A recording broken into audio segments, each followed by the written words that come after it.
Hey everyone, no builds this week because I'm still waiting for some parts, but here's an interesting thing.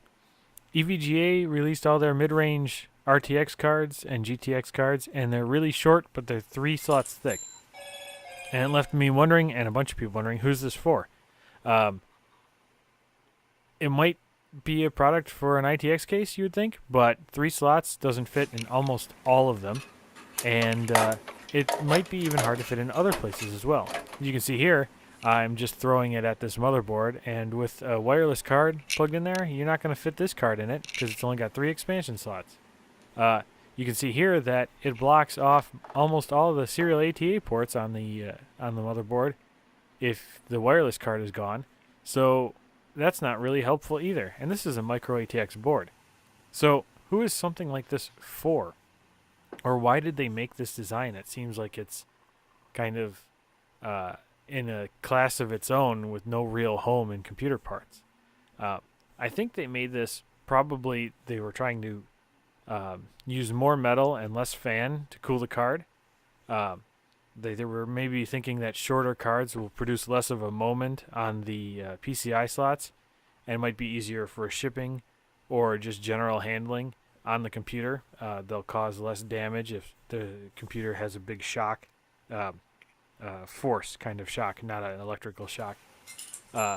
Who knows, really, but maybe they just think that nobody really uses expansion slots anymore and everybody's using full ATX boards. They might have that market data. I really don't know.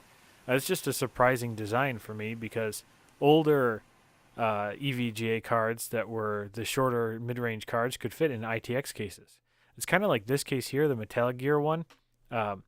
It's too big for most ITX type people to like and too small for any larger board, but I mean it does fill somebody's need of having an ITX case with tons of water cooling options. You can see here that the card fits perfectly fine in an ATX board with no other or barely any other expansion slots filled. So, yeah, that's the whole point really, is just that I didn't have any other videos to make this week, and this card and some products are weird, but they do serve a purpose, and so I think it's easy to just write these cards or these products off, but they might just be niche products, or the market might just be heading in a new direction that it wasn't heading in before. So thanks for watching. Maybe this was boring or stupid. It's really short, and I hope you hang around for the next build because I should get the parts coming up in the next week.